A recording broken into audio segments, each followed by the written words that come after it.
이 문화가 얼마나 중요한 것인가. 여러분, 오늘 문화에 관한 걸 이해를 해야 마음을 이해할 수 있어요. 자, 문화는요, 두 층으로 돼 있어요. 하나는 표층적이고 겉으로 드러나는 문화와, 그리고 이 표층적인 문화를 만들어낸 속의 문화, 심층적인 문화가 있어요. 예를 들어 볼까요? 우리 한국의 한복이 우리나라 문화죠.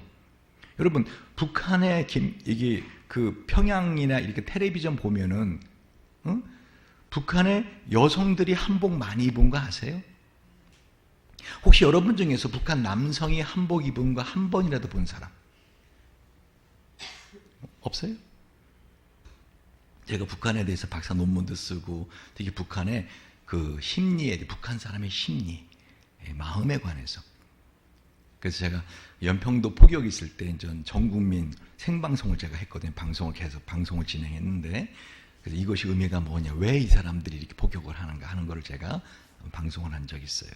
뭐냐면요, 북한은 어느 것 하나도 이유 없이 되어지는 게 없어요. 아주 깊은 어떤 심리를 움직이는 이유가 있어요. 왜 북한의 여성들은 한복을 많이 입히는가? 간단히 말할게요. 한마디로 북한 여성들의 마음을 조선시대로 묶어놓고 싶어서 그래요. 북한에는 아버지가 부재합니다. 왜? 수령 어버이가 있잖아요. 그러니까 탈북자들 가운데, 여기 탈북자 한번 들어보세요. 저를 도와주셔야 돼. 북한에 살다 오신 분들. 자, 탈북자.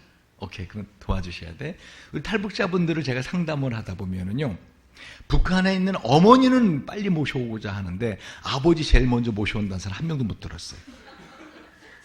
솔직히 그래 안 그래? 어머니에 대한 마음이 훨씬, 물론 남쪽도, 남쪽 사는 어머니가 훨씬 더 그래요. 그러나 그 정도가 아니에요.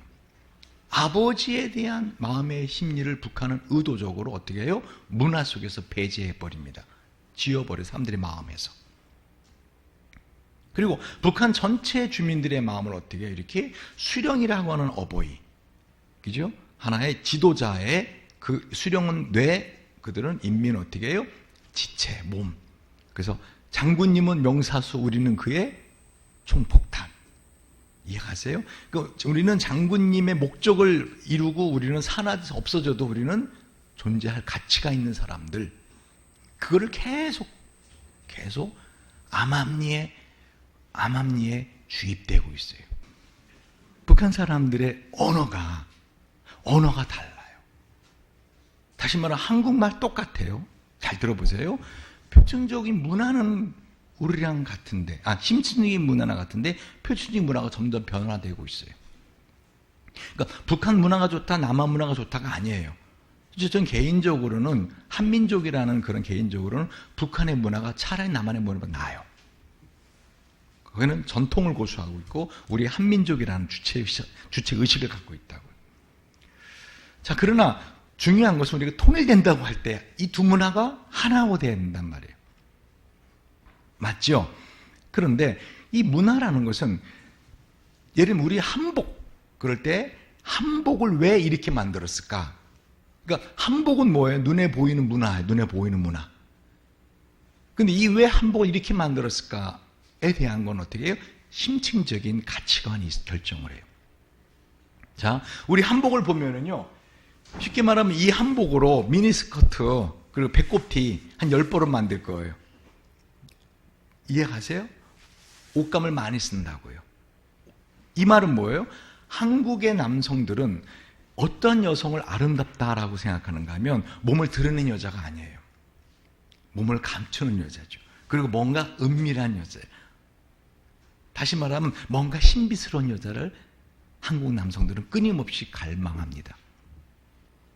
그러니까 많은 분들이, 부인들이 남편이 자기 사랑 안 해준다고 그래. 근데 자기가 남편의 입장에 대해서 자기의 삶을 보라고요. 한마디로 눈을 떠서 일상의 삶을 사는데 남편에게 사랑받을 모양을 안 하고 살아. 바깥에 나갈 때는 그래도 좀 만지고 나가고, 근데 집에서는 막 그냥 여기다 까치지 찍고 추리닝 바람에다가 그냥 막 함부로 막 이렇게 여성스럽지 않은 모습을 보여주더라는 거죠. 지금 제가 뭐라고 말하는지 안다가 스탠? 이해 가세요? 다시 말하면 한복은 몽골이나 중국 사람들도 그런 비슷한 옷이 있어요. 근데 그들은 한복이 저고리가 밑에까지 내려와, 여기까지. 그죠? 근데 우리 한복만이 여기서 잘라버렸어요, 저고리를. 왜요? 여러분, 우리 한복은 여성들이 몸을 다 감추고 하지만 어떻게 해요? 이 저고리는 가슴을, 라인을 딱 잘라버려요. 그래서 팔을 들면 어떻게 해요? 가슴이 보인단 말이에요. 이게 뭐를 말하는가? 우리 옛날 조상들은 여성들이 자신을 신비롭게 감추지만 어떻게 해요? 보일 때는 슬쩍슬쩍 보여줄 수 있는 그런 여성을 매력적인 여자라 그래요. 그럼 한국 남성은, 여러분, 한국 남성 한복 입고 달리기 잘할 수 있어요? 두루마리 입고? 우리 조상들이 기술이 없어서 집신의 뒤축을 안 만든 게 아니에요. 여러분, 집신엔 뒤축이 없는 거 아세요? 왜? 그 집신을 신고는 뛰지 말라는 거예요. 제일 지끄면서 바람을 휘 저으면서 어떻게 해요? 한마디로 도포자를 바람이 휘 저어가는 거잖아요. 그죠? 그러니까 여성들이 생각하는 남성의 매력은 뭐 어디에 있다는 거예요? 여유로움이죠. 근데 이 한국의 문화가 어떻게 그러니까 한국 사람들이 왜 그렇게 생각하느냐를 어떻게 본다고요? 눈에 보이는 이 옷 한 벌 가지고 볼 수 있다고요. 저는 하나님 왜 북한이라는 나라를 저렇게 오랜 시간 동안 고통 속에 있게 하는가? 많은 사람들이 선택을 해요. 임 박사님, 남한 교회들 통일 부르짖는 사람들, 그런 교회들 제가 딱 한마디 해주고 싶어요. 그러더라고 저한테 어떤 장로님이. 뭔데 장로님? 니나 잘하세요. 이 말하고 싶대. 목사들 보면은요, 먹사들이에요. 기독교인, 개독교인이에요. 딱 그러더라고 장로님 입에서. 남한 교회 너희들이나 잘하라 그래. 니네들 삶을 보면 개판 5분 전이면서 무슨 통일을 준비한다고 통일하고 무슨 선교. 제가 그분에게 뭐라고 한지 알아요? 장로님, 100여 년 전에 하나님이 이 조선 땅에 부흥의 불을 던졌는데 그걸 어디다 던진지 아세요? 그땐 평양이죠. 그 제2의 예루살렘이라고 이름까지 붙였죠. 아시더라고요. 왜 평양에 던졌는지 아세요? 그때 당시의 평양은 평양 기생이라고 하는 단어가 나올 정도로 가장 음란한 도시였어요. 평양 감사 자기 싫으면 안 한다 할 정도로 평양 가장 음란한 도시였다고요. 근데 그 평양에 하나님의 부흥의 불이 떨어지자 어떻게 해요? 아이들이 실제 싫어합니다. 한국 초대교회를 보세요. 교회사를 보세요. 국민학교 아이들까지도 학교를 1시간 먼저 온 거 아세요? 그리고 어제 내가 이런 죄를 지었어 얘들아. 나를 위해 기도해줘. 아이들이 기도로 하루 시작한 거 아세요? 하나님이 하시면 하십니다. 남한 교회 다 썩은 것 같아도 그러나 죄가 더한 곳에 은혜가 있다고 하나님이 하시면 하십니다. 중국이 북한을 꽉 쥐고 있고 미국이 절대로 통일되는 거 원치 않아요. 미국은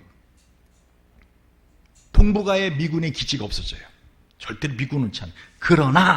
그러나 하나님이 하시면 하십니다. 오히려 사람이 불가능하다 하기 때문에 이거 하나님이 하실 것입니다. 그것을 체험적 가치를 경험하게 하는 거죠. 자기 자신의 가치니 경험이 뭔가를 생각해야 돼요. 마지막으로 태도적 가치입니다. 한마디로 여러분, 통일을 준비하고 통일이 왔을 때 사람들을 어떻게 자신의 삶의 가치를 갖게 하는가? 고통이 와도 그 고통을 영광을 이루는 도구라고 생각하면 돼요. 무슨 말인가 보세요. 예수님께서 종려주일날 나귀 새끼를 타고 들어갈 때 사람들이 종나무 가지를 흔들면서 호산나 그랬어요. 그게 무슨 뜻인지 아세요? 예수님은 십자가에 죽으러 가시는 길이에요. 지금 예루살렘 성에. 근데 이 사람들이 우리를 구원하소서라는 의미의 호산나 종려나무 가지를 흔들며. 근데 요한계시록 7장 9절에 보면은요, 바로 이 말씀이 있어요. 뭐죠? 예수님이 문들아 머리 들어라. 평화의 왕, 영광의 왕이 들어가시도다. 그러니까 예수님은 지금 십자가 지러 죽으러 가시는 길인데 그 길은 어떤 길이었어요? 바로 그 요한계 7장의 구원의 길, 영광의 길로 들어가시는 길이었어요. 구원하심이 보좌하신 하나님과 우리 어린 양에게 있도다. 호산나라 뜻이죠. 놀라운 것은 종려나무 가지가 헬라어로 포이닉스예요. 이 포이닉스가 영어 피닉스가 돼요. 피닉스가 뭐죠? 불사조. 지금 여러분은 자신도 모르게 비록 적은 숫자지만 이 하나님의 어마어마한 일이 어떻게 해요? 지금 동역자로 여기 와 계신 겁니다. 저는 여러분이 심청이표가 아닌 춘향이표 믿음을 갖기 원해요. 심청이표 믿음 뭔지 알아요? 입으로는 믿는다 하는데 실제로 안 믿는 거죠. 심청이가 나중에 왕비가 돼갖고 자기 아버지 찾으려고 전국의 소경들을 모으는 잔치하는 거 아세요? 이 웃기는 짬뽕이에요. 자기 몸을 던졌잖아요, 임당수에. 왜? 그 공양미 300석으로 자기 아버지 눈뜨게 해주려고, 신봉에서 눈뜨게 해주려고. 그럼 왕비가 됐으면 어떤 사람을 찾아야 돼, 아버지 찾으려면? 그렇지. 예전에 소경이었다고 눈뜬 사람들 초청해야지, 잔치에. 왜 소경들을 초청해? 심청이는 물에 빠졌지만 안 믿은 거죠. 자기 아버지 절대 눈은 안 떴다고. 우리들은 주여 믿습니다 하면서 속으로는 절대 안 믿고 있어요. 이게 심청이표 믿음이에요. 춘향이표 믿음이 어떤 믿음인지 알아요?